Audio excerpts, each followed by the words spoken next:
नमस्कार. प्रतिभा रेसिपीमध्ये तुमच्या सर्वांचे स्वागत आहे. इडली आणि डोसा म्हटलं तर आपण सर्वजण आवडीने खातो आणि आता शाळासुद्धा चालू झालेल्या आहे आणि सकाळी नाश्त्यासाठी इडली बनवायचं म्हटलं की इडलीसोबत खाण्यासाठी सांबार आलं, नारळाची चटणी आलं आणि हे कधी काय होतं की खूप धावपळीच्या गडबडीत करणं शक्य होत नाही. पण अशाच वेळी आपण कमीत कमी साहित्यात फक्त हा एक सॉस वापरून चटपटीत असा इडली फ्रायसुद्धा बनवू शकतो. तर चला इडली फ्राय कसं बनवायचं ते पाहूयात. तर पाहू शकता तर ह्या मी इडल्या घेतलेल्या आहे आणि मस्त मऊ आणि सॉफ्ट झालेल्या आहेत. तर हे तुम्ही शिल्लक इडलीच्या बनवू शकता किंवा ताज्या फ्रेश इडलीच्या सुद्धा बनवू शकता. तर ह्या इडली ज्या आहेत ना आपल्याला कट करून घ्यायचं आहे. आता इडली फ्राय बनवण्यासाठी पाहू शकता इकडे मी काय केलेलं आहे, 2 मीडियम आकाराचे कांदे बारीक चिरून घेतलेले आहे असे लांब, हे बघा, आणि पातळ अशी चिरून घेतले आणि मग हाताने थोडंसं पुस करून मोकळी करून घेतले. एक टोमॅटो चिरून घेतलेला आणि ही आहे शिमला मिरची. तर इथे तुम्ही गाजरसुद्धा वापरू शकता किंवा बीटसुद्धा वापरू शकता. तर चला आता आपण काय करूया, ही जी इडली आहे ना तर ही आपण छोटे छोटे थोडेसे कट करून घेऊया इडली फ्राय करण्यासाठी. तर चला तर सुरूच्या साहाय्याने मी काय करते, छोटे छोटे हे कट करून घेते. तर नाश्त्यासाठी अशाच वेगवेगळ्या रेसिपी पाहण्यासाठी तुम्ही अजून चॅनलला सबस्क्राईब केलं नसेल तर पटकन जाऊन सबस्क्राईब करा. मिक्स डाळीची आप्पे असेल, उडदाच्या डाळीची आप्पे असेल, रव्याच्या डाळीचे आप्पे, डोसा असेल, इडली असेल, डिश इडली असेल मोठी, म्हणजे खूप साऱ्या रेसिपीज ह्या आहेत नाश्त्यासाठी. आपण याआधीसुद्धा अपलोड केलेल्या आहेत आणि तुम्ही चॅनलला सबस्क्राईब करा म्हणजे नवीन व्हिडिओ आले की तुम्हाला पाहायला भेटेल. तर चला आता आपण काय करूया, इडली फ्राय करण्यासाठी नाही बघा अशी इडली जी आहे ना अशी कट करून घेऊया. तर सर्व इडली मी अशा पद्धतीने काय केलेलं आहे पाहू शकताय बघा, अशा पीसमध्ये कट करून घेतलेली आहे.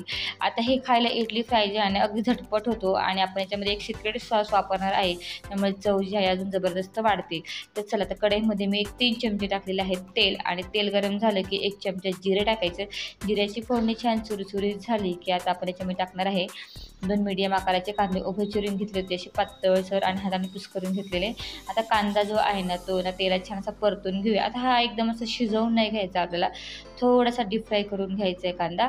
तर चला कांदा छान असा लालसर थोडासा परतून घेऊया आणि थोडासा असं हलकासा छान परतला गेला, थोडासा कलर चेंज झाला की त्याच्यामध्ये हा आपण टोमॅटो जो आहे उभा चिरलेला आणि शिमला मिरची ती टाकून घेऊया.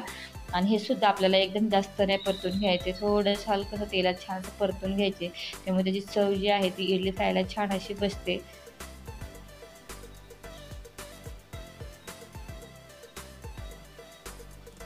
तर चला तर छान मिक्स असं हे मी परतून घेते. तर चला बघा पाहू शकता आता हे छान व्यवस्थित परतून झालेलं आहे, एकदम शिजवून नाही घ्यायचे. पाहू शकता अशा पद्धतीने परतून घ्यायचे. आता याच्यामध्ये आपण टाकणार आहे मिरची पावडर घेतलेली आहे, थोडंसं तिखटपणा येण्यासाठी 1.5 चमचा आणि अर्धा चमचा हळद पावडर. तुम्ही इथे हिरवी मिरचीसुद्धा कट करून टाकू शकता, पण थोडीशी मिरची पावडरने चव छान येते म्हणून मी हिरवी मिरची पावडर घेतलेली आहे. आता हे छान असं परतून घेऊया. परतून घेतल्यानंतर ना आता हा जो सिक्रेट सॉस आहे तुम्हाला सांगितलं की मायोनीज, म्हणजे याला व्हाईट सॉस म्हणतात बरेच जण, तर आपण इथे मायोनीज घालणार आहे. याने काय होतं की चव इतकी जबरदस्त लागते ना, अगदी लहान मुलं आहे ना एकदम आवडीने खातात. तर मी हे 3 चमचे घेतलेलं आहे मायोनीज. आता हे आपल्याला कुठल्याही दुकानामध्ये सहज उपलब्ध होईल. तर फक्त मायोनीज घालायचं. बघा इडली फ्रायची चव इतकी टेस्टी होते ना की बरेच जण इडली जर आवडीने खात असतील किंवा ज्याने इडली आवडत असेल ते इडली फ्राय जी आहे ती आवडीने खातील. आता हे व्यवस्थित मिक्स करून घ्यायचं आणि मग कट केलेली ही जी इडली आहे ती आपण आता टाकूया आणि थोडंसं मीठ टाकायचं 1-2 चिमूटभर, कारण आपण याच्यामध्ये भाज्या ॲड केलेल्या आहेत. शिजवताना आपण त्याच्यामध्ये काही मीठ टाकलं नव्हतं, त्यामुळे थोडंसं टाकायचं, जास्त टाकायचं आणि हे व्यवस्थित फक्त काय करायचं आहे की मिक्स करून घ्यायचं आहे. आता हे परतायला जास्त वेळ लागत नाही, अगदी 5 मिनिटामध्ये फक्त मिक्स करून झालं की खाण्यासाठी लगेच तयार होतो. बघा तुम्ही ह्या टिफिनलासुद्धा सकाळी बनवू शकता आणि मुलांना टिफिनला सकाळी दरवेळेस म्हणजे तुम्ही इडली आपण देतो तर मग ते पण खाऊन ते कंटाळतात. मग असं काहीतरी वेगळं त्यांनासुद्धा हवं असतं जेणेकरून ते सुद्धा आवडीने खातील. मग आपण असं चटपटीत आणि झटपट होणारा इडली फ्राय करण्यासाठी नक्की बनवू शकतो. तर हे 2 मिनटं फक्त हे असं परतून घ्यायचे तेलावरती मीडियम गॅस करून आणि म्हणजे खाण्यासाठी तयार होतात, चवही छान लागते. तर थोडीशी कोथिंबीर टाकतात, हे मिक्स करून घेऊया. आता हे खाण्यासाठी ना बघा तयार झालेलं आहे. अगदी कमीत कमी वेळेत आणि झटपट आपण त्यांचा नाश्ताही होतो आणि जेवणही होतं, कारण ही इडली जी आहे ना इडलीने काय होतं की पटकन पोट भरतं, त्यामुळे झटपट आपण हे बनवूसुद्धा शकतो. आणि वेगळं काहीतरी हवं तर हे एकदम बेस्ट आहे. तर हे बघा, तर आपण इडली नेहमीच बनवतो, तर असं इडली फ्राय तुम्हीसुद्धा बनवून गॅस करूया बंद आणि पाहू शकता मस्त चटपटीत आणि खमंग रुचकर असा हे इडली फ्राय खाण्यासाठी तयार झालेला आहे. आणि याच्यामध्ये भाज्यासुद्धा टाकलेल्या आहे आणि मुलांचं पोटही भरतं. तर अशाच नवीन रेसिपी पाहण्यासाठी तुम्ही चॅनलला नवीन असाल आणि सबस्क्राईब केलं नसेल तर पटकन सबस्क्राईब करा. तर पाहू शकता आता हा इडली फ्राय खाण्यासाठी मी एका प्लेटमध्ये काढून घेतले.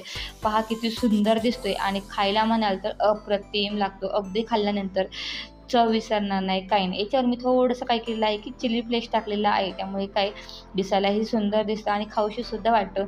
आणि चव जर विचाराल तर तुम्ही एकदा बनवून तर पहा, अगदी चवसुद्धा विसरणार नाही, काही नाही. किंवा आपण बघा आता टिफिनला सुद्धा देऊ शकतो. आता मुलांची सकाळी 6ला शाळा असते किंवा कोणाची 8ला असते. मग एवढ्या घाई गडबडीत लहान मुले जी आहे कधी-कधी भाजी पोळीसुद्धा खायला रोज-रोज कंटाळा करतात. मग असं तुम्ही टिफिनला सुद्धा इडली फ्राय बनवून देऊ शकता. तर चला अशाच नवीन रेसिपी पाहण्यासाठी चॅनल नवीन असाल, सबस्क्राईब केलं नसेल तर पटकन सबस्क्राईब करा. म्हणजे काही नवीन व्हिडिओ आले की लगेच पाहायला भेटेल. आणि असा इडली फ्राय एकदा नक्की बनवून पहा. धन्यवाद.